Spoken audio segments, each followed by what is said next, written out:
¿Con qué lo amarraban, don Víctor? Amarrado con P.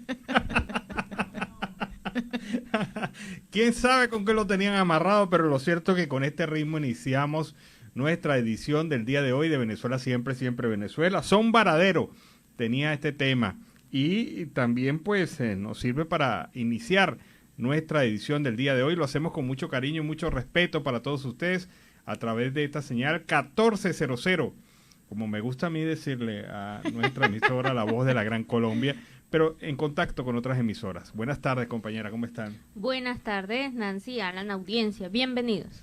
Buenas tardes, Alan, Gabriela y a toda nuestra amable audiencia, esa que está ahí a través de este dial, el 1400 AM, La Voz de la Gran Colombia, de nuestras redes sociales oficiales en Facebook, Siempre Venezuela Radio, en Instagram, @Siempre Venezuela Radio, y en Twitter, @Siempre Venezuela, y en enlace con La Voz del Río Arauca, 1110 AM. Saludar en el Control Master al señor Víctor Márquez y a Roberto Alexis Rojas en las redes sociales, a Alex Meneses en la producción, a Vanessa Chacón, Gabriela Parra, Alan Peralta con Registro Nacional 0715, y quien les habla, a Nancy Pacheco con Registro Nacional 0713 del Colegio Nacional de Periodistas, Seccional Norte de Santander. Bienvenidos a esta primera emisión en Siempre Venezuela, Venezuela Siempre es Noticia. Bueno, y a nuestra audiencia también la tenemos amarrada con P. Bueno, seguimos entonces con las informaciones aquí en Venezuela Siempre, Siempre Venezuela.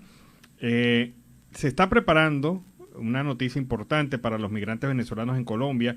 Se está preparando una resolución del Ministerio de Salud de Colombia para iniciar formalmente el proceso de vacunación de los venezolanos irregulares, y el documento a presentar para poder acceder a esta vacunación será el certificado de registro del RUM.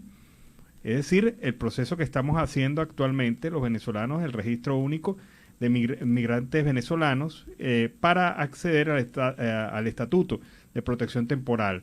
Ese va a ser el requisito para que cualquier persona que se encuentre en territorio colombiano, migrante venezolano, pueda acceder al plan de vacunación. Hoy o mañana debe salir la resolución, según se ha informado extraoficialmente.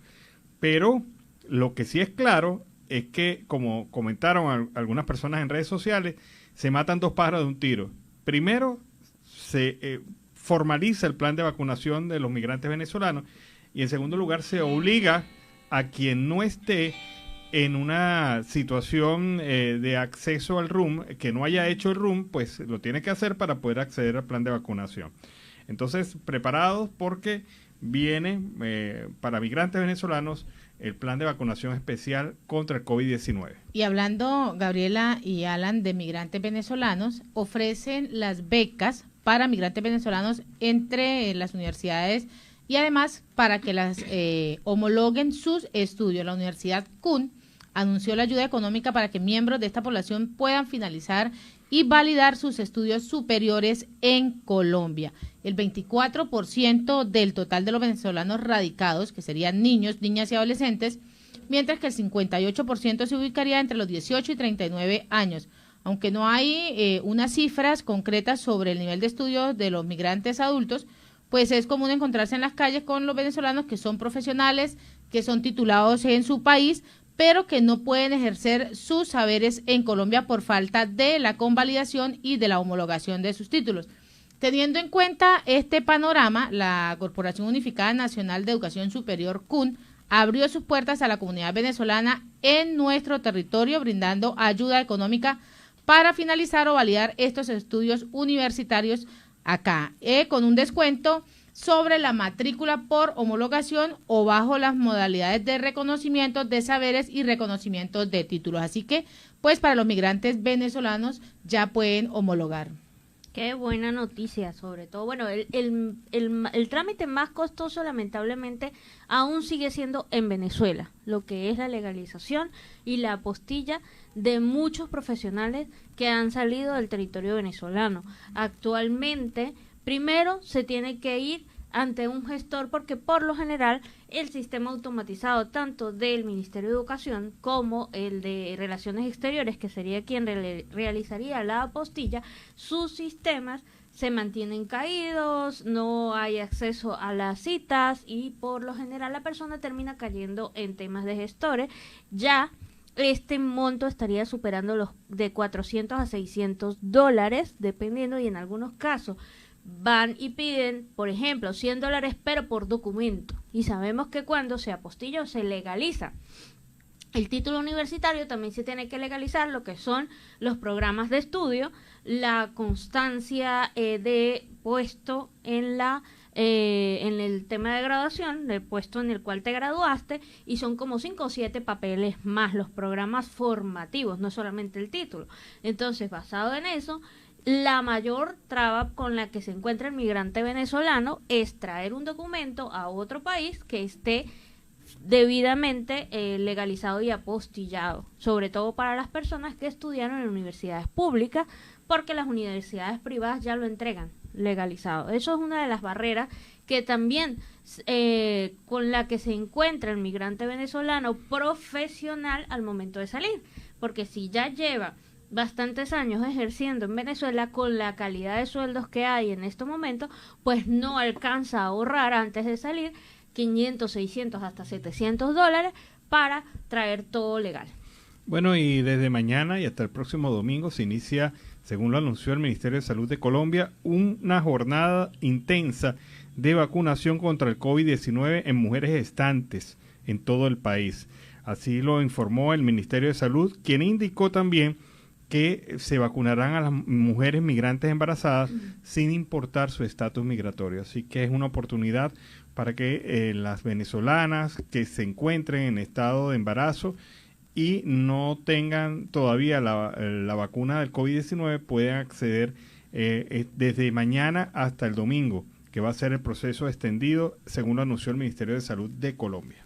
Y Omar Mora Tosta, abogado defensor político del opositor Freddy Guevara, aseveró el día de hoy que el caso contra su cliente está basado en un escueto chat de un teléfono móvil que fue encontrado por un funcionario de seguridad en un terreno baldío durante el operativo realizado en la Cota 905 y La Vega, al que pudieron tener acceso porque pues el equipo no tenía ningún tipo de clave. A su juicio, esta burda manipulación de hechos para justificar su detención no les va a servir, porque ha explicado que en el mencionado equipo, el cual no tiene identificación por parte del dueño, había una supuesta conversación en un servicio de mensajería donde dicen que un Gilbert C.A. pronto iría con un Freddy y un Emilio para conocerse y que no tiene el dinero. En este sentido, pues Mora Tosca argumentó que las autoridades supusieron que era Freddy Guevara, Gilberto Caro y Emilio Graterón,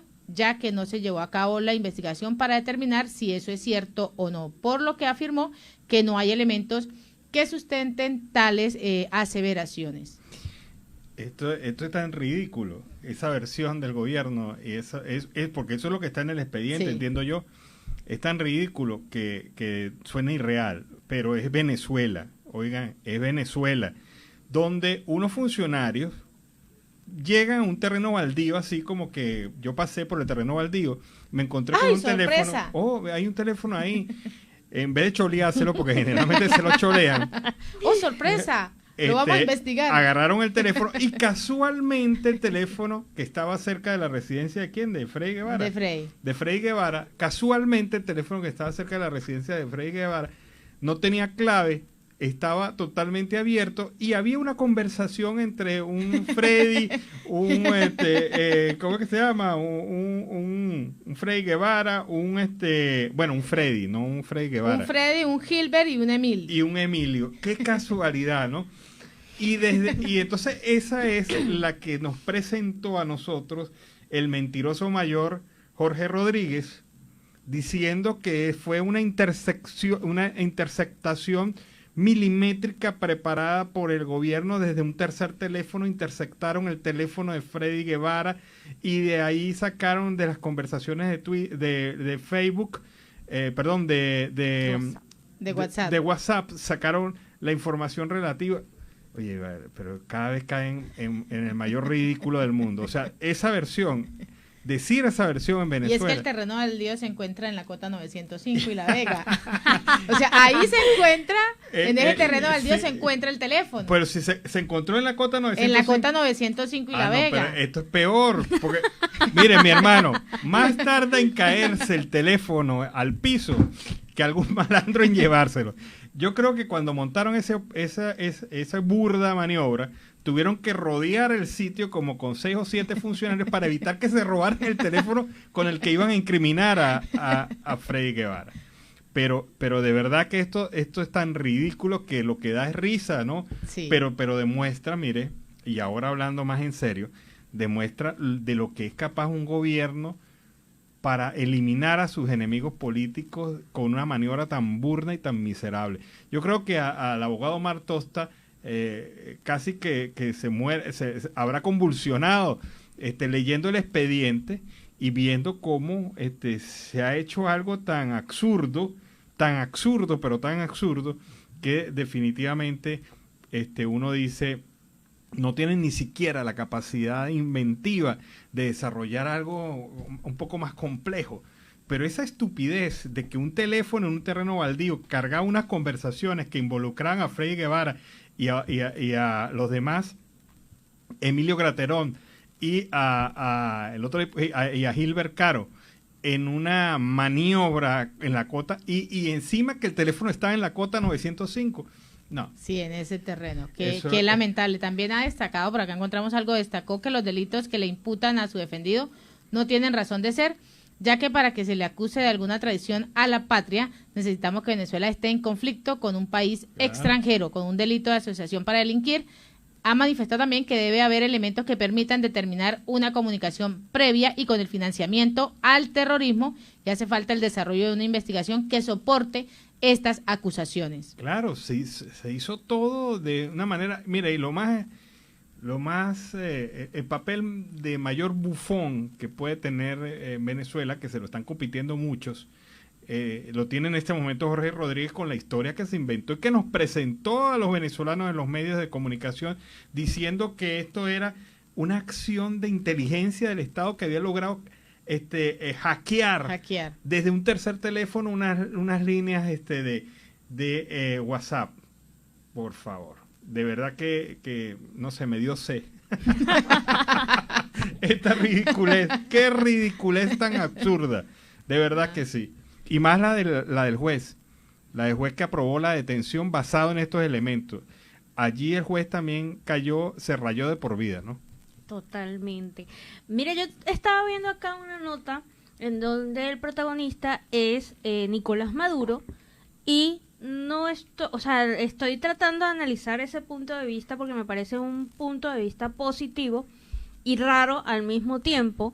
Un mensaje que le envía a Pedro Castillo tras el tuit de Jorge Arreaza, quien asistió a la juramentación de Castillo, y dice, bueno, yo le expresé a Castillo la solidaridad, la felicitación, con todo ese palabrerío que ellos utilizan de los pueblos, bla, bla, bla. Maduro lee ese tuit, aparentemente en una alocución que está, y dice lo siguiente: saludos al presidente, les transmitimos el abrazo solidario. Y Maduro subraya, en Venezuela viven 600.000 peruanos que viven en paz y bajo la protección y amor del pueblo y el Estado venezolano. Yo creo que Maduro se enredó, porque en los que 600.000 venezolanos viven en Perú. Mire, yo no sé, de verdad que es una cuestión de revisar en este momento, pero vamos a revisarlo, vamos a verlo en el momento de la pausa, vamos a buscar información sobre eso. Pero yo dudo, de verdad dudo que haya más de 100.000 venezolanos 100.000 peruanos en Venezuela. Pero fíjate esto, vamos a suponer que se equivocó con el número. ¿Qué mensaje hay de trasfondo? Eso fue después de que Castillo dijera que va a sacar a todos los extranjeros delincuentes de su territorio en 72 horas. No sé, ¿será que se le prendió ahí el corazoncito a Nicolás Maduro a decir, mire, recuerde que aquí también tengo peruanos amparados por el Estado venezolano, de alguna manera, para evitar... Lo colocó a pensar, Gabriela colocó a pensar a Nicolás Maduro. No. O sea, es que, de verdad, salir con ese comentario de recuerde que aquí también tengo peruanos... No, es que entre malandros se entiende. Bueno, También. Yo le puse ese granito, ese corazoncito ahí, como que sí le latió. Entre malandros se entienden, ellos se entienden. Alguna cosa, esos metamensajes allí, bueno, está como Jorge Rodríguez, por favor. Bueno, la esperanza nunca se pierde. Ahí con esas my historias God. que se inventa Jorge Rodríguez, no, debería ser, no sé, un escritor de, no sé. La próxima película de James Bond la debería escribir Jorge Rodríguez. Iba James Bond caminando por la costa 905 cuando de repente con su mirada sigilosa detectó dentro de un terreno baldío un teléfono. Por favor, qué tamaña estupidez. Continuamos con más información. Pero tenemos un video que habla sobre la crisis que continúa en la frontera. En Venezuela no hay vacunas y los venezolanos cruzan a Colombia buscando salud.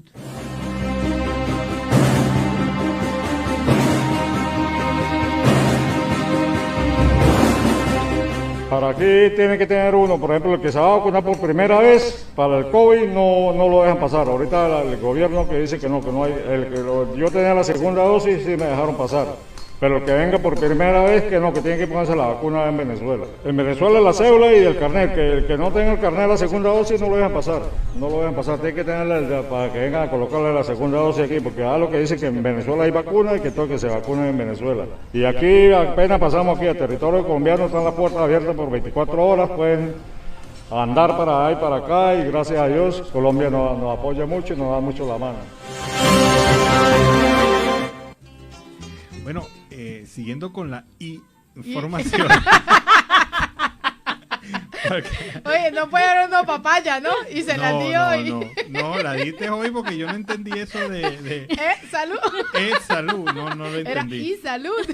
Bueno, seguimos con más información aquí en Venezuela, siempre Venezuela. Mire, perdónenos si estamos muy alegres, pero de la verdad verdadera es que esa ridiculez de la hipótesis que presentaron hoy ante el tribunal, que se descubre hoy, porque ya estaba en el expediente y eso fue lo que aceptó el juez como prueba, para detener a Freddy Guevara, es tan ridículo que lo que da es risa. Uno se recuerda eso y uno dice, bueno, me da risa porque es una estupidez lo que se ha inventado al respecto. Seguimos con más información. Y después de 3 años de detenido, pues realizan la audiencia preliminar de Rodríguez Torres. Los abogados del exministro del Interior y Justicia, Miguel Rodríguez Torres, informaron este jueves que fue realizada la audiencia de presentación de su cliente luego de 3 años que se produjera su detención arbitraria en un hotel de Plaza Venezuela, cuando salía de su actividad del movimiento político que fundó.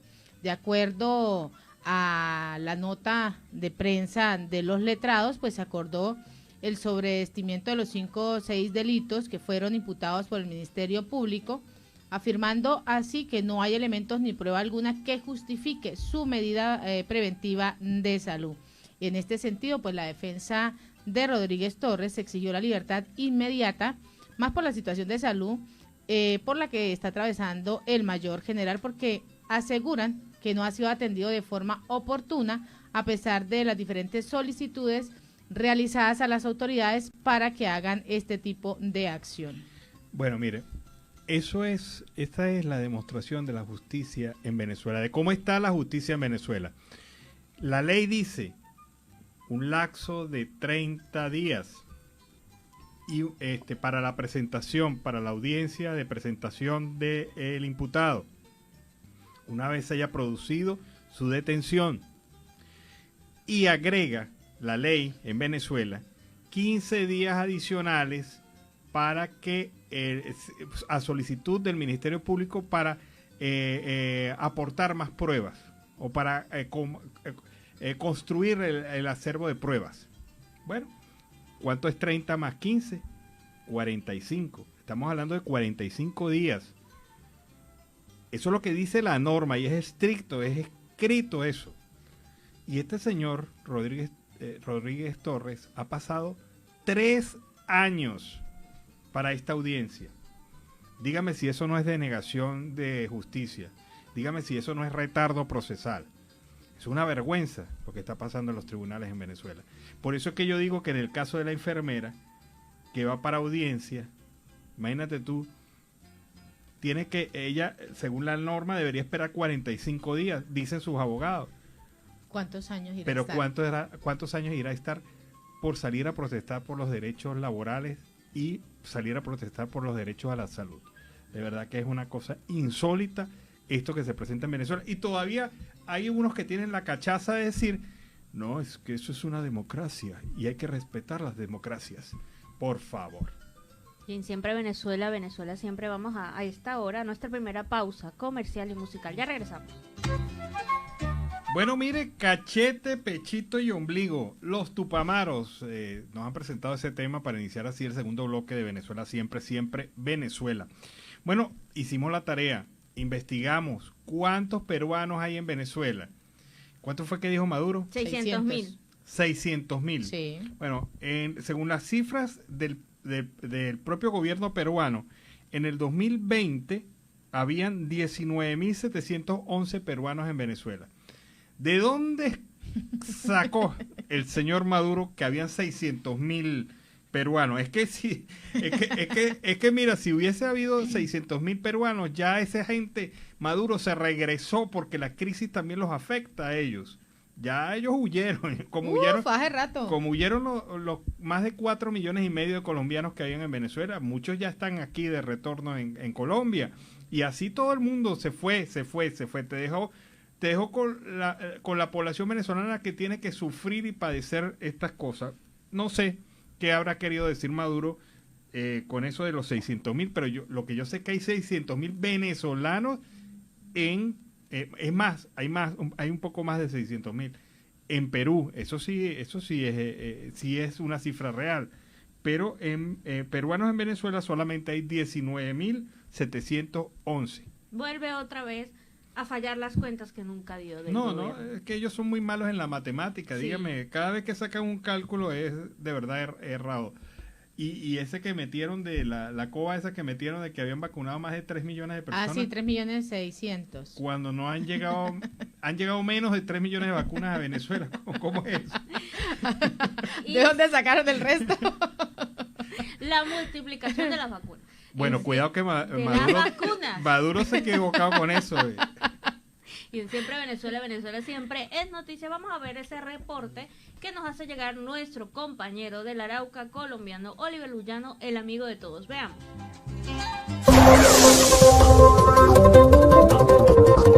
¿Qué tal, amigos de Siempre Venezuela? Desde esta zona de frontera, desde Arauca, reporta para ustedes el amigo de todos, Oliver Lullano, guariqueño y de Saraza. Bueno, mis amigos, nosotros seguimos en este recorrido mostrándoles personajes de nuestra querida Venezuela y también personas de acá de Colombia, de Arauca específicamente.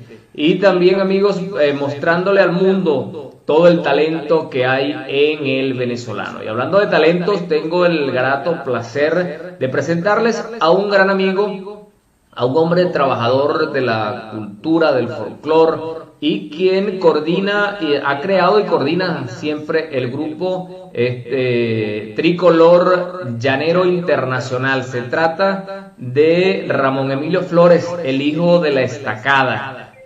Ramón, gracias por aceptar esta invitación. Bienvenido a Siempre Venezuela.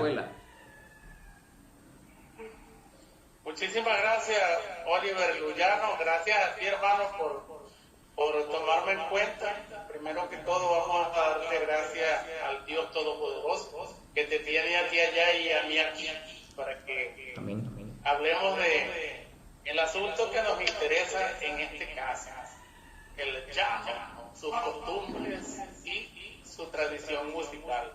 Ramón, quisiera que ilustráramos a toda nuestra audiencia acerca de ese pueblo maravilloso del estado Apure que se conoce como La Estacada, o sea, su nombre La Estacada, y que tú en cada trabajo dejas muy en alto el nombre de este pueblo. ¿Dónde queda y cómo es? ¿Nos lo puedes describir? La Estacada es uno de los pueblos más pequeños que hay en el estado Apure. Pertenece al municipio Cornelio Muñoz. Está a una distancia más o menos de 22 kilómetros de Mantecal. En pleno Rincón Hondo, la parroquia Rincomondo del municipio Muñoz del estado Apure. Allí está la estacada muy cerca de el Cristo de la Sabana. Una vez llevase hasta esos sitios el desaparecido poeta José Natalio Estrada. Es un pueblo muy pequeño, pero alrededor cuenta con muchos vecindarios. Uno de esos vecindarios me vio nacer, que se llama Molinillal, uno de los vecindarios aledaños a la estacada, y allí este conglomerado que se agrupa a festejar y a parrandear en el pueblo. La estacada prácticamente tiene una sola calle principal y otras dos bocacalles que salen de esa misma. Allí es sumamente pequeño. Quiero que me hablen de las costumbres, de las tradiciones que pueden ver nuestros amigos si llegasen a visitar la estacada. Una de las costumbres que se ha hecho más famosa es el desfile de bueyes en el marco de las fiestas patronales. Las fiestas patronales que las denominaron ahora la Feria del Buey Apureño, porque es en el único pueblo de Venezuela donde se hace un desfile con más de 200 bueyes allí. En muchas partes de Venezuela conocen los bueyes como trabajadores. En la zona andina son los bueyes los que se encargan de preparar los terrenos de sembrar. Allá no, allá en este sitio los bueyes son un medio de transporte para la gente que vive en la sabana. Siempre mantiene bueyes para llevar los recursos en épocas de invierno, donde se pone los rebalses muy llenos, y tú sabes que los burros son más pequeños y tienen menos fuerza. Sí. Entonces lo utilizan de transporte. Ramón, y ese día del desfile, son conocidos. Te decía, ese día del desfile podemos observar niños, mujeres, cabalgando en los bueyes, ¿no? Cabalgando sobre los bueyes, hermano. Normalmente van de 2 personas montadas sobre un buey. Siempre va un hombre y una dama. Blanca, sobre el lomo de esos bueyes. Por ahí hay una canción que yo la titulé Fiesta en la Estacada. Allí se describe muy bien ese desfile, las condiciones también. Donde tú ves muchos bueyes es en los bailes que se hacen en la sabana, porque el medio de transporte, sobre todo para la época de agosto, los últimos de agosto, Santa Rosa y San Ramón, que son son fechas de farranda, de bailes, y el medio de transporte lo utilizan mucho allí. Siempre llega la gente en buey a esa fiesta. Eso te lo digo a ti y a los que nos oyen, es maravilloso que la gente se traslade, llegue hasta este sitio para que se dé cuenta de qué manera y cómo se le explica, cómo se hacen estos bueyes. A veces ya ahora los amansan desde pequeñitos, porque en ese desfile tú ves niños, mira damas, mira caballeros, sumamente hermoso. ¿Y qué significa, Ramón? ¿Qué significa para Ramón Emilio Flores la estacada? Cuando tú hablas de la estacada, de toda la parte cultural, ¿qué significa para ti? Habidas cuenta que tú en un momento estás en Valencia, estás en Barinas, has recorrido mucho Venezuela. La estacada, chico, es el pueblo que me vio prácticamente nacer, crecer. Yo que nací ahí cerca. Mis primeros pasos y el primer pueblo que yo conocí fue la estacada. Para mí es algo sumamente especial, porque allí fue que me inspiré en el canto, y por eso es que no he dejado casi en todas las producciones discográficas dedicarle una partecita un tema a mi pueblo. Tengo más o menos, creo que son 13 canciones que he hecho donde menciono mi gente, donde no me aparto de mi pueblo y lo sigo llevando como estandarte donde voy y donde sigo andando. La idea, que la promesa que hice cuando salí de allí fue hacerlo conocer por todas partes que yo llegara. Qué bueno. Ramón, quisiera ahora que tocáramos un tema muy sensible para los copleros, para los que hacen música allá en Venezuela, y es el tema de la situación económica y también la situación del COVID. ¿Cómo están haciendo ustedes ahora? ¿Cómo está la fuente de ingresos, no? Mira, esto ha sido la parte más golpeada, la parte de los artistas, los que nos dedicamos a la cultura, a llevar la música, y muchos que prácticamente mucha gente que no se labró otra profesión alterna ni montó otro negocio alterno, está pasando mucho trabajo. Músicos, cantantes, todos los que parejas de baile, todos los animadores, toda esa gente ha sido la parte más golpeada por esta pandemia y precisamente por esta situación que atravesamos nosotros, que tenemos dos pandemias, digo yo, en este caso. Una, la parte de esa que llegó hace 20 años, que acabó con todo el progreso y aniquiló para muchos las esperanzas en este pueblo y tuvieron que agarrar camino, abrirse paso hacia otro derrotero buscando mejorar su situación.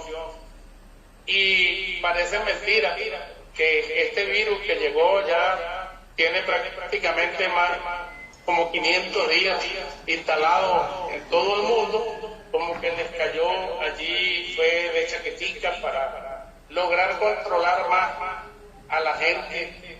Pero te digo que es una situación demasiado difícil y las muestras están en que por donde quiera que tú veas alrededor del mundo hay más de 5 millones de venezolanos tratando de labrarse un futuro en otro sitio.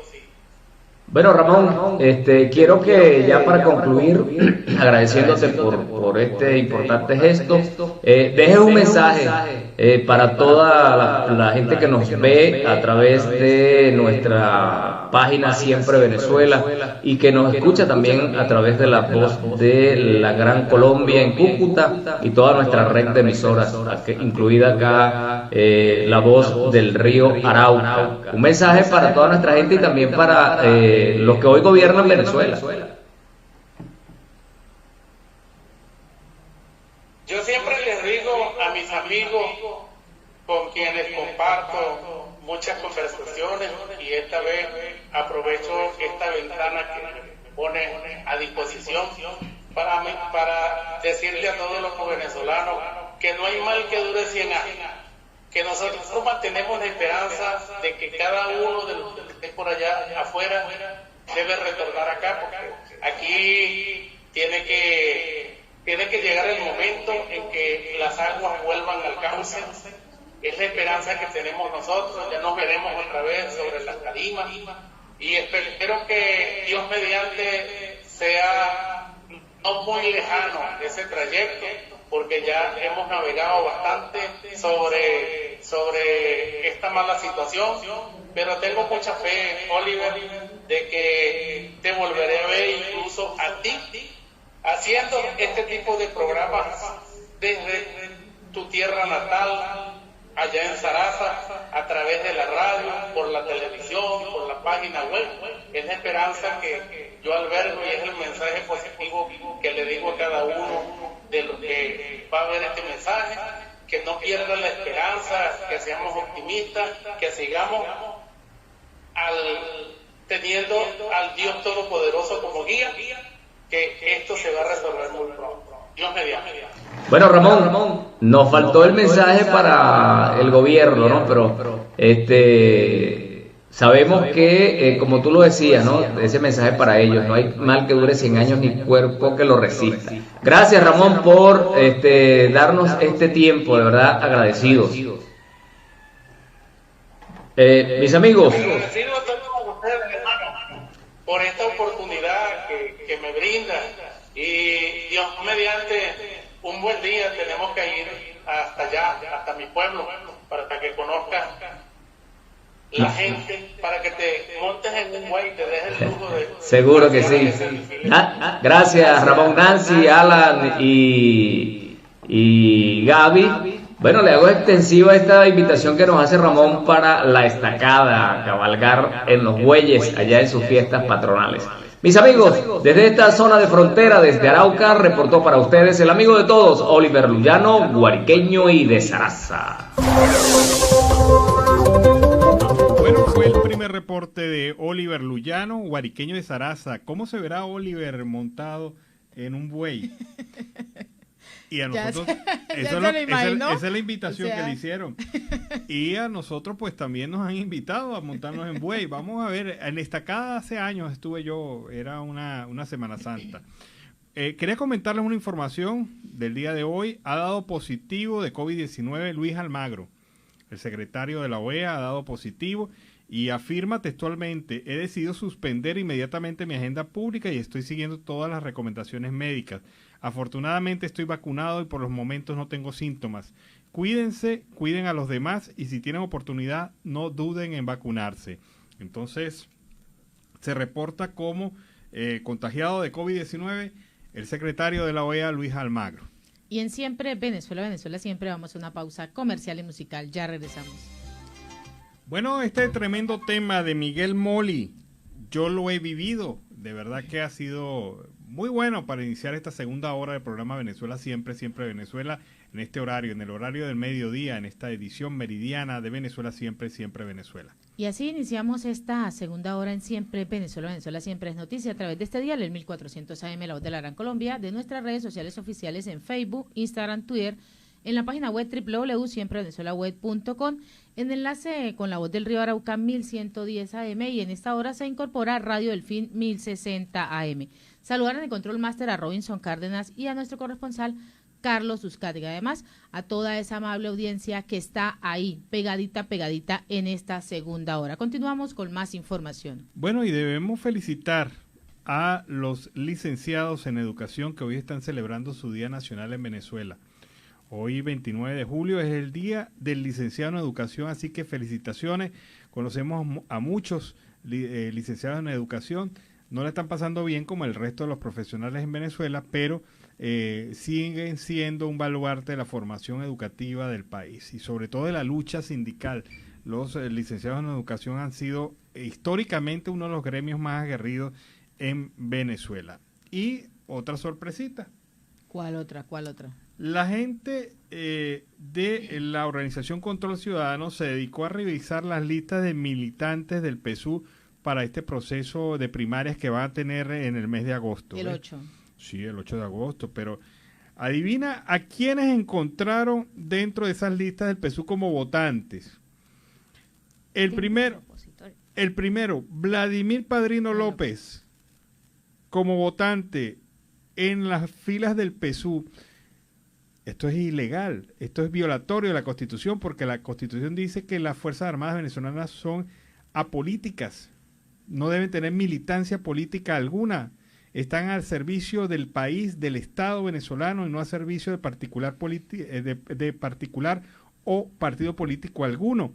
Sin embargo, estos no le paran a la Constitución y están violando la Constitución y está inscrito Vladimir Padrino López, el comandante del CEOFAM, Domingo Antonio Hernández Lares, el jefe del Estado Mayor Conjunto, Juan Carlos Dubuley Peroso, el comandante de la Guardia Nacional, Juvenal José Fernández López, el comandante de la Aviación, José Rafael Silva Ponte, y el comandante de la Armada, Alexander José Velázquez Bastidas, militares votando en las primarias del PSUV, violando la Constitución Nacional e irrespetando la misma que juraron defender en algún momento en el que tenían lucidez. Ahora parece que todo es borrascoso en las Fuerzas Armadas venezolanas, y para ser jefe del comando militar hay que tener primero carné del PSU. Esto lo detectó la Organización Contra el Ciudadano al revisar las listas de votantes dentro del PSU. Y en el marco de o esos temas que salen en el marco cuando se celebra el Día del Educador, del licenciado en Educación, lamentablemente pues Fe y Alegría, la asociación que tiene 177 institutos a nivel nacional, reporta un déficit de profesores de un 35%. Este déficit está ligado directamente a lo que es la diáspora venezolana, al proceso migratorio. Son personas que no han resistido el tema de los salarios tan mínimos en Venezuela y se han tenido que ir. Lamentablemente eso forma parte de los indicadores que tiene la Fundación Fe y Alegría para el día de hoy, una vez se cierra el año escolar 2020-2021 en Venezuela. ¿Y sabes dónde están esos educadores venezolanos?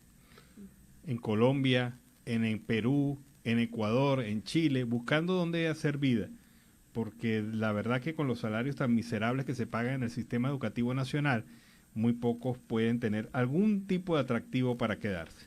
Y en Siempre Venezuela, Venezuela Siempre, vamos con el reporte de nuestro corresponsal Carlos Uzcategui, El Miura. Saludos cordiales y una feliz tarde para todos desde la región Caribe. Carlos Uzcategui, El Miura, para el programa Siempre Venezuela, Venezuela Siempre.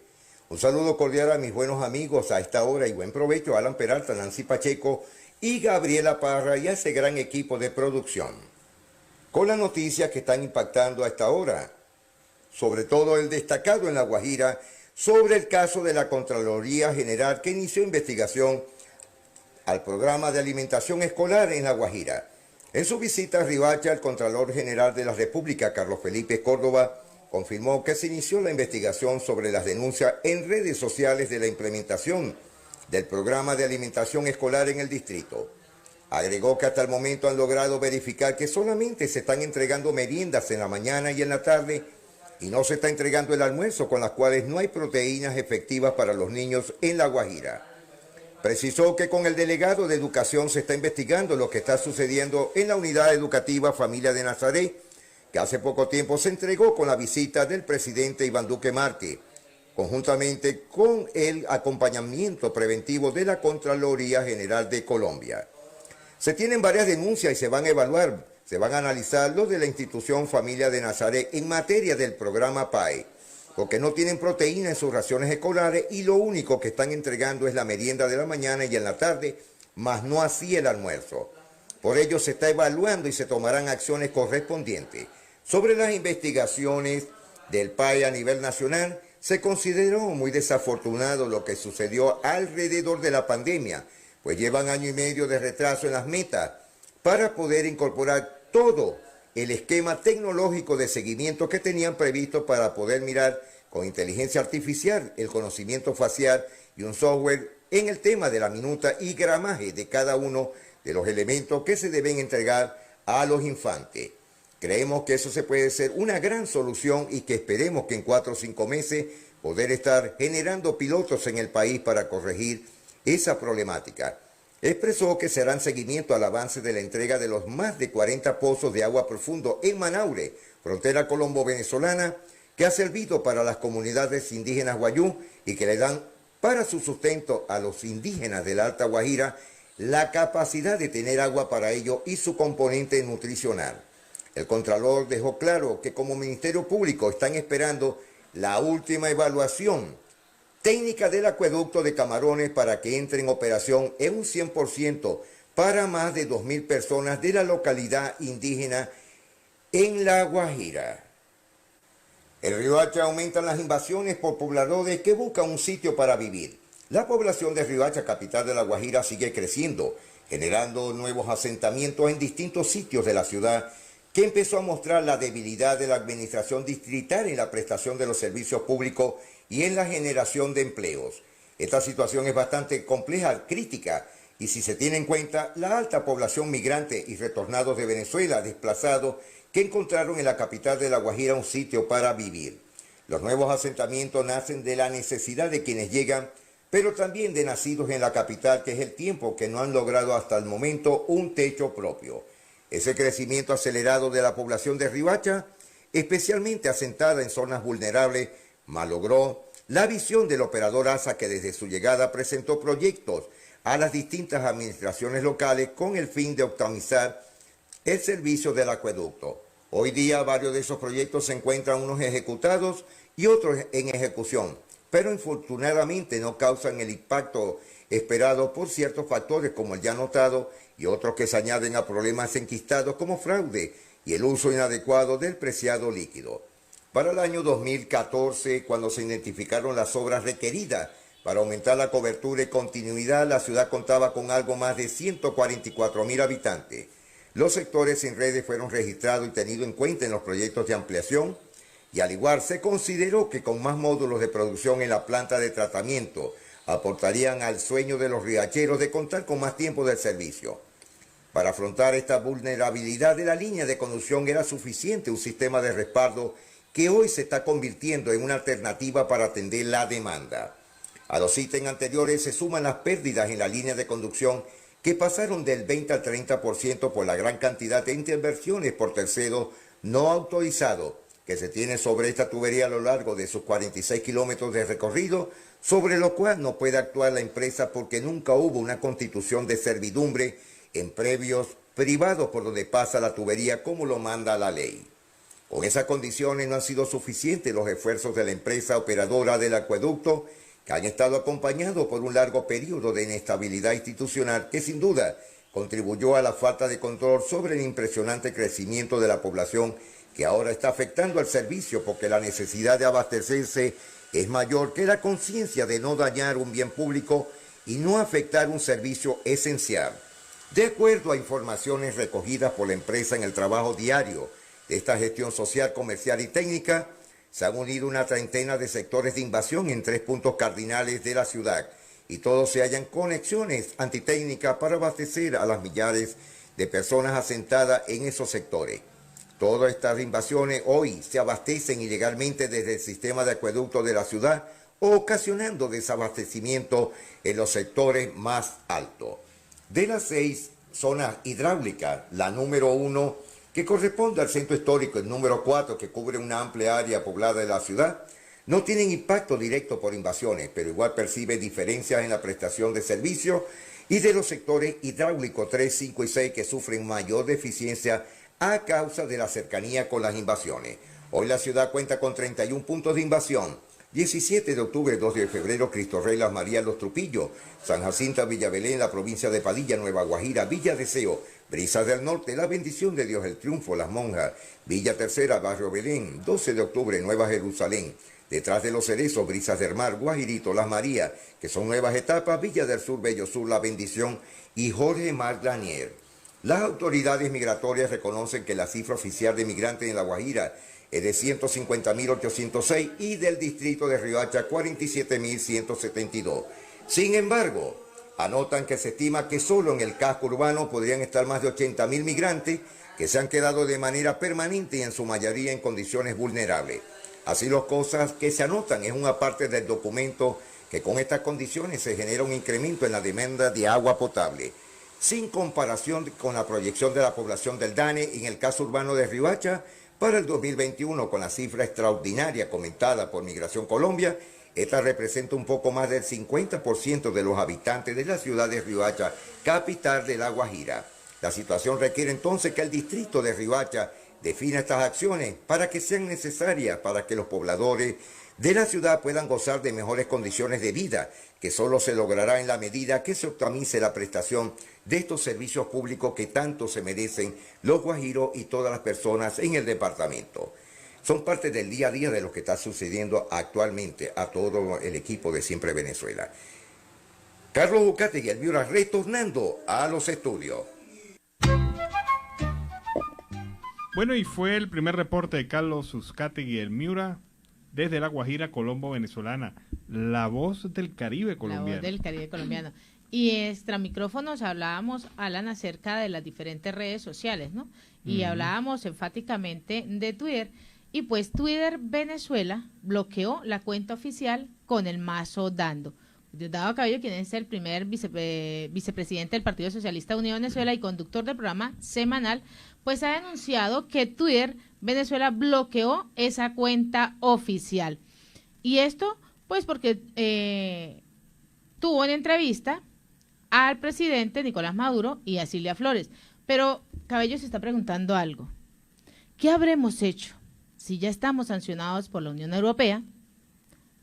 ¿No nos van a frenar y nos van a frenar esto también? No nos conocen. Si nos sacan por una puerta, pues entramos por la ventana.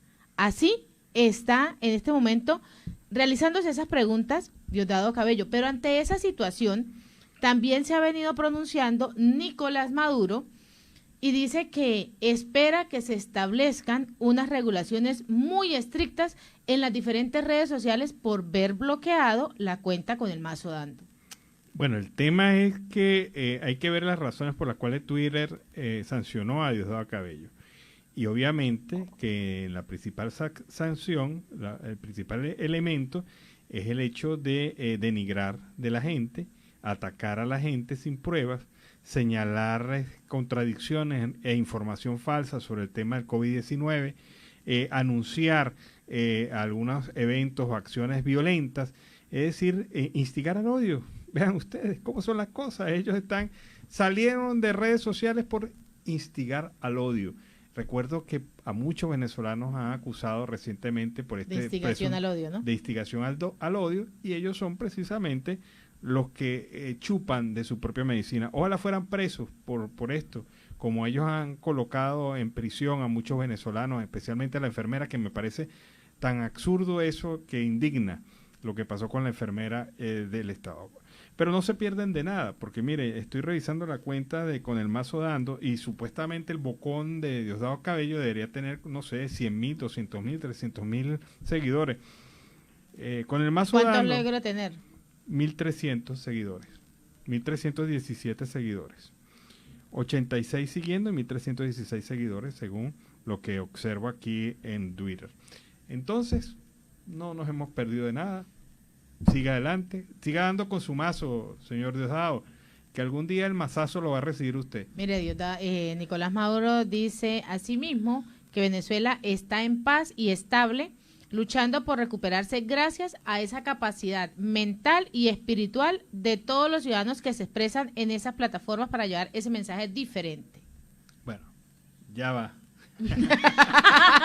Yo sabía, por ahí la vamos a tocar. No, definitivamente. Mejor vámonos a seguir con la información, porque estas son cosas que ya no vale la pena comentar. Amenazando otra vez a los periodistas, a los comunicadores, a los medios, a cualquiera que opine diferente en Twitter, de que le van a apretar la tuerca a través de unas leyes, por favor. Si eso fuese así, en Cuba nadie hablara.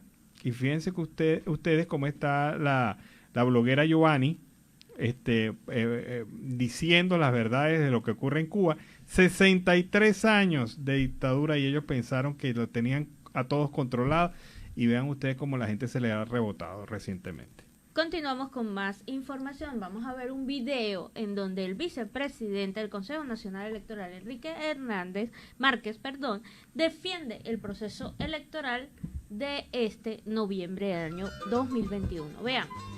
Fortaleciera la democracia. No hay otro camino para solucionar nuestros problemas, pese a lo imperfecto que podamos creer que en nuestra situación no hay otro camino sino el de la democracia y el del voto. El pueblo venezolano no tiene en sus manos otra herramienta que no sea el voto. Y a pesar de que, como usted dice, durante los últimos tiempos se ha elevado la desconfianza en el CNE, debo decir que no ha sido solo por la actuación del CNE, sino también por la decisión política de actores importantes de la política venezolana, quienes han decidido llamar a la abstención y de esta manera le han hecho un daño terrible a la institución del voto. El mes de agosto será el mes de las postulaciones y habrá en septiembre posibilidades de ajustar estas postulaciones con incidencia en la boleta, de tal manera que que los partidos tienen suficiente tiempo, han tenido suficiente tiempo y tienen suficiente tiempo como para realizar esa postulación. La auditoría ha determinado las fortalezas del sistema, asociados a su transparencia, a las fortalezas en el escrutinio, es decir, no hay manera de que el escrutinio se viole, tampoco la totalización del sistema. Es decir, la máquina hace su trabajo y lo hace bien. Seguimos acá en Venezuela siempre, siempre Venezuela, como siempre llevándoles a ustedes información, comentarios, noticias, y eran las declaraciones del vicepresidente del Consejo Nacional Electoral. Bueno, a propósito, van 6 generales cubanos muertos en 10 días. Esto no puede ser casual. Esto estadísticamente no tiene parangón. No pudiera uno decir, no, es que se tenían que morir porque eran ancianos. No, pero 6 generales de alto nivel de Cuba mueren en 10 días. Algo está pasando. Es la manera cubana de hacer desaparecer a esos factores de poder que de alguna u otra manera estarían afectando a Díaz-Canel, o es una manera de enviarle un mensaje a la colectividad mundial, o hacer lo mismo que hacen los coreanos los fusilan, estos los hacen pasar por muertos no se sabe ni siquiera de qué enfermedades murieron, pero mueren, los creman y chao. Así es el proceso en Cuba en estos últimos días. 6 generales muertos en 10 días. Algo está pasando. Algo está pasando. Y en Siempre Venezuela, Venezuela Siempre, vamos a una pausa comercial y musical. Ya regresamos. Bueno, tremendo tema, Toro Cimarrón con Betulio Medina, un tema que dice Gaby lo bailaba muy bien en la UNED. En las danzas de la UNED, de la Universidad Nacional Experimental del Táchira. Bueno, seguimos acá con más información en este último bloque de Venezuela Siempre, Siempre Venezuela, dejando el pedazo más sabroso para el final. ¿Quién se irá a comer ese pedacito? Bueno, vamos a ver quién le mete la mano. Bueno, Gaby, continuamos con más información. Bueno, el CNE asegura que todo para las elecciones del 21 de noviembre va con éxito, va avanzando con éxito. El presidente del Consejo Nacional Electoral, Pedro Calzadilla, aseguró que los preparativos para este 21 de noviembre avanzan muy de forma exitosa y expresó que se está velando porque se cumpla con el cronograma establecido. Esto lo dijo desde el estado Yaracuy y recalcó que el CNE se encuentra realizando una serie de visitas a las sedes regionales con el fin de supervisar el proceso y que todas las fases que enmarca que se realicen tengan tiempos pautados, al igual que atiende las eventuales fallas que puedan surgir ante el evento. Calzadilla puntualizó que todavía la Unión Europea está evaluando si tendrá una misión de observación en Venezuela y destacó que la misión exploratoria del bloque europeo vino al país en 2 fases, una con diplomáticos y técnicos y la segunda solo va a venir con personal técnico. Vamos a ver qué sale de allí.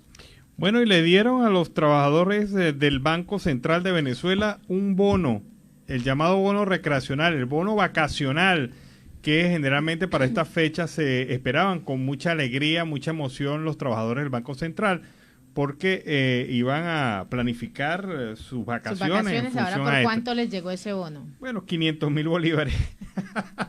Esto es terrible. 500.000 bolívares, ¿cuánto es al cambio actualmente? No, ya es menos. Estamos en 4 millones el dólar, 4.100.000. Ajá. Eso es menos de un 20% del dólar. Claro, o sea, estamos hablando como de 20 centavos de dólar. Ese es el bono vacacional de los trabajadores del Banco Central de Venezuela, en donde se emiten los billetes en Venezuela. Entonces ocurre que la gente ha protestado. ¿Y sabes cuál es la manera de protesta? Han agarrado los billetes de 500.000 bolívares y le han colocado un mensaje diciendo bono recreacional Banco Central de Venezuela. Lamentable esta situación. Esto es lo que pasa con la administración pública venezolana.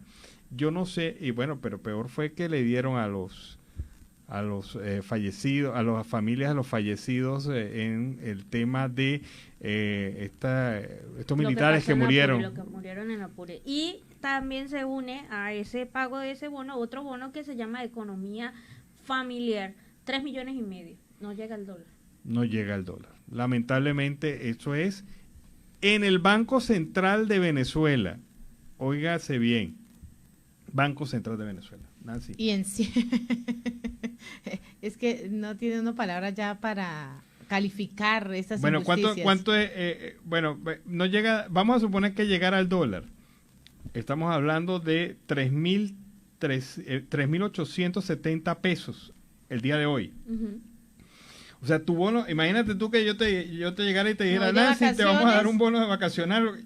Que vas para la próxima semana a Tumaco. Sí, a Tumaco. Entonces te doy el bono vacacional. ¿Cuánto Digo, es, Alan? Pere, que no alcanza para el café. 3.000 pesos le estoy dando a Nancy Pacheco. Pere, Bueno, que no eso, alcanza para el café. eso es el bono vacacional de los trabajadores del Banco Central de Venezuela. Bravo. Eso es bravo. lamentable, por eso se queda uno sin palabras. Definitivamente acá en Venezuela, con el tema de los salarios, de los bonos y de todas las arandelas que quieran, no existe ningún tipo de bienestar para el venezolano, para ese que está ahí guerreándola. Por eso muchos han salido a guerreársela afuera, a ganarse Sí. esos 3.000 afuera. Sí, así es. Lamentable situación. Y en Siempre Venezuela, Venezuela Siempre, vamos con el reporte, el segundo reporte de nuestro corresponsal, Oliver Luyano, el amigo de todos.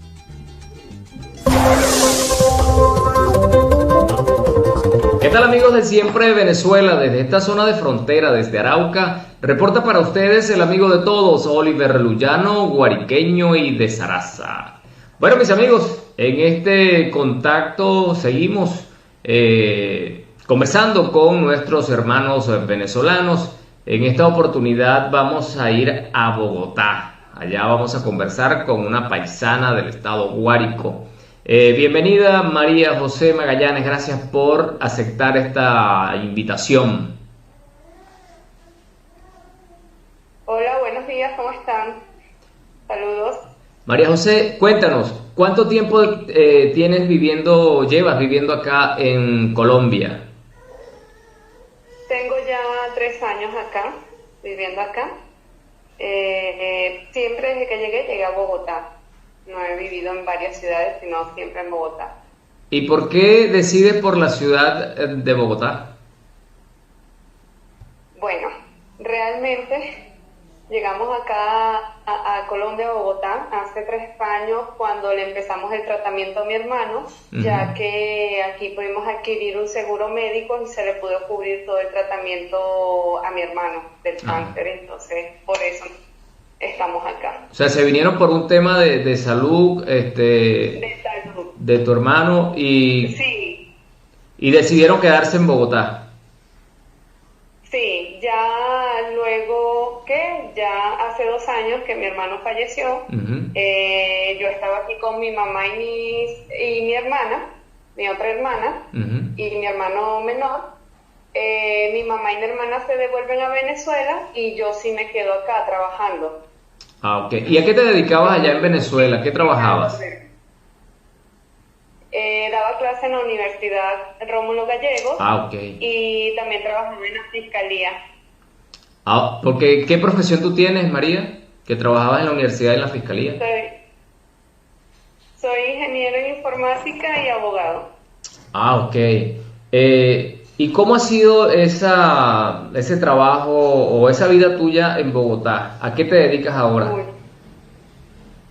Bueno, al principio, sabes que al principio todo es como difícil. Al principio me tocó trabajar en un billar, luego en un restaurante. Empecé de mesera y terminé siendo la administradora de ese restaurante. Allí en ese restaurante conocí a mis actuales jefes y ahora estoy en una óptica trabajando con ellos. Fíjate que en Venezuela ejercías como docente, como profesora universitaria, ingeniero, luego llegas a Colombia y te toca hacer otras actividades que quizás desconocías y que no las habías ejecutado en Venezuela, y de allí vas a este campo del campo visual. ¿Qué ha representado para ti todo este paso? ¿Qué enseñanza te ha dejado de vida? Yo creo que mucha enseñanza, porque cuando estuve en Venezuela, gracias a Dios, todo lo tuvimos como que al alcance de la mano, pues un buen empleo, ingresos más o menos bien, y uno tenía un estilo de vida más o menos rentable. Luego me toca llegar aquí a Colombia y empezar prácticamente de cero. O sea, uno llega, bueno, tú que también eres migrante, uno llega con su maletica y ya. Entonces aquí me tocó empezar de cero, ir adquiriendo cosas. Por lo menos con el trabajo que tengo actualmente, ya el ingreso económico es un poquito mejor y ya uno va cambiando como que el estatus, o va cambiando el estilo de vida de acuerdo a lo que uno va, al ingreso que uno va obteniendo. María, tengo aquí a mis hijos conmigo. Ajá. ¿Cuántos hijos tienes, María? Cuéntame. ¿Cuántos hijos tienes? Dos. Okay. Dos. ¿Qué lección? Están aquí conmigo y los tengo acá estudiando. ¿Qué enseñanza nos deja toda esta situación que nos ha tocado vivir? ¿Tú te preparaste en algún momento para vivir en el exterior y ganarte un lugar como el que ahora tienes? No, por eso te digo que es como muy difícil, porque yo hasta tuve ganas de devolverme, porque los primeros trabajos que me tocaron eran muy fuertes. Libraba cada 4 meses, trabajaba de domingo a domingo, de 6 de la mañana a 11 de la noche, y el ingreso era muy poco. Y entonces uno siente como que quiere devolverse, porque de verdad esto te enseña mucho. Por lo menos yo creo que yo he crecido mucho a nivel personal, a nivel laboral, y bueno, lo que es que seguir teniendo ganas. Yo pienso que este trabajo donde estoy ahorita es como un escalafón a donde yo quiero llegar. ¿A dónde quiere llegar María José? Te dije, pues, ¿A dónde quiere llegar? quisiera ser empresaria en el extranjero. María, ¿y has pensado de mejorar la situación en Venezuela, regresarte? ¿Y cómo te verías allá en Venezuela? ¿Qué harías? De caso que te quisieras devolver, ¿no? No se me ha paseado la posibilidad de devolverme a Venezuela, la verdad no.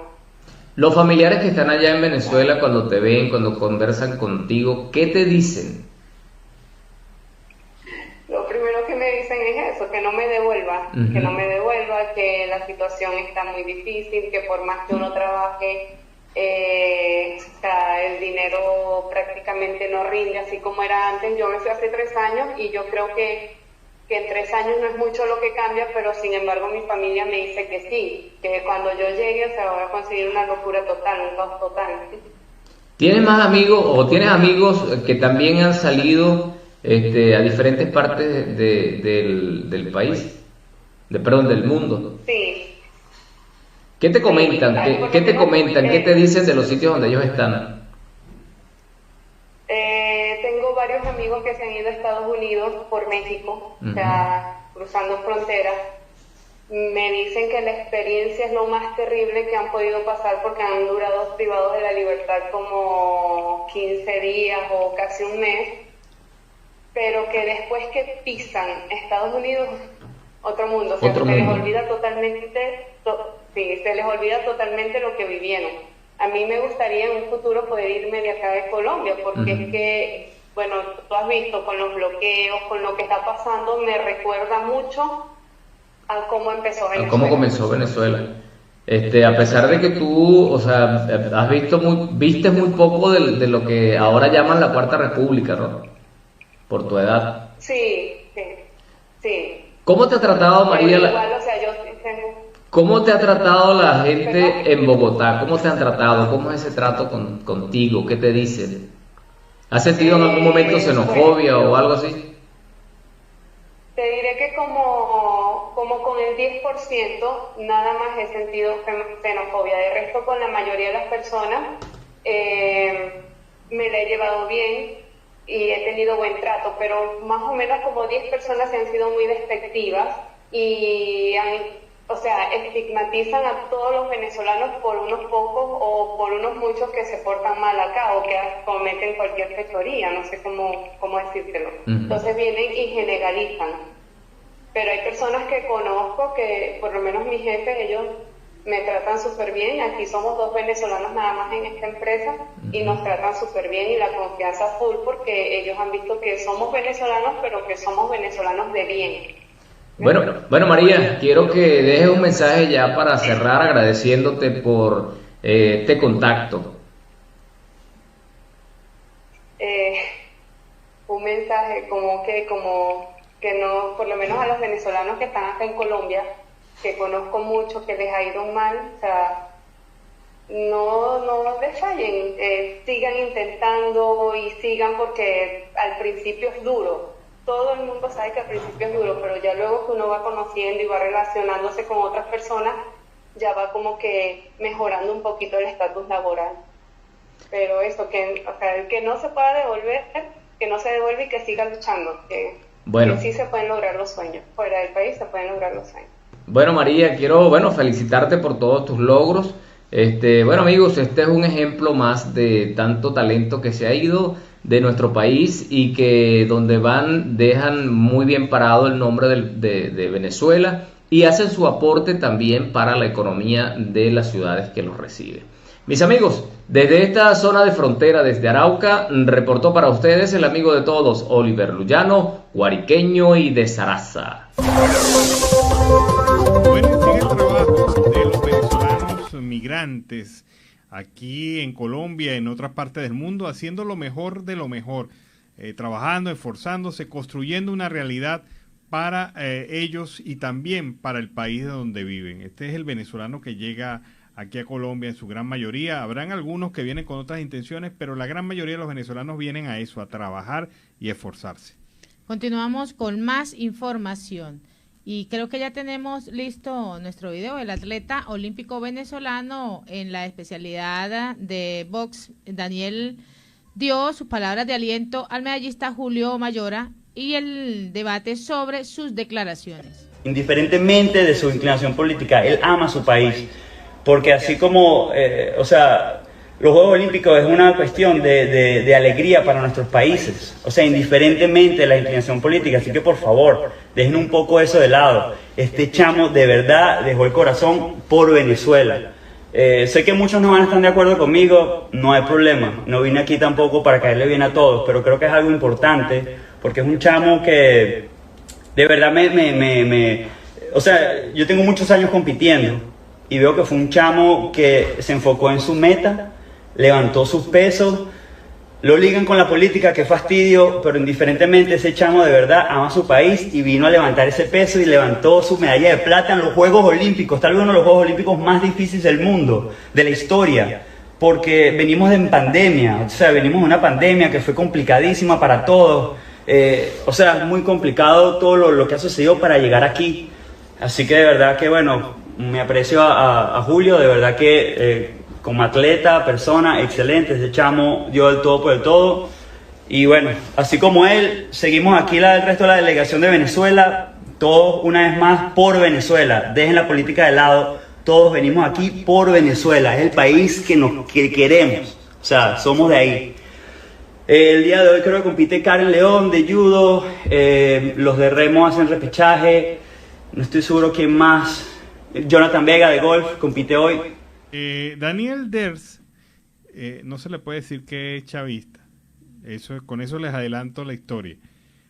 Él es un deportista venezolano también, que apoya a otro deportista venezolano, Julio, que aparentemente es chavista, pero no por eso deja de ser venezolano. Y eso tenemos que empezar a pensar de esta manera. La lógica nos indica que tenemos que dejar de lado el tema político y pensar como venezolanos. Y un venezolano ganó una medalla de plata y hay que darle honor a ese venezolano. Y ojalá Julio también se gane su medalla, Daniel, se gane también su medalla y también sea meritorio y estemos hablando de él mañana. Y así con esta nota hemos llegado al final de una emisión más de Siempre Venezuela. Venezuela siempre es noticia a través de este dial, el 1400 AM, La Voz de la Gran Colombia, en nuestras redes sociales oficiales en Facebook, Instagram, Twitter, en nuestra página web, en el enlace con La Voz del Río Arauca, 1110 AM, Radio Delfín, 1060 AM. Agradecer en el control máster al señor Víctor Márquez, a Roberto Alexis Rojas, a Robinson Cárdenas, en las redes sociales a Alex Meneses, en la producción a Vanessa Chacón, Gabriela Parra, Alan Peralta con registro nacional 0715 y quien les habló, Nancy Pacheco, con registro nacional 0713, el Colegio Nacional de Periodistas, seccional norte de Santander. Hasta la tarde. Hasta la tarde. Hasta la tarde, cuídense.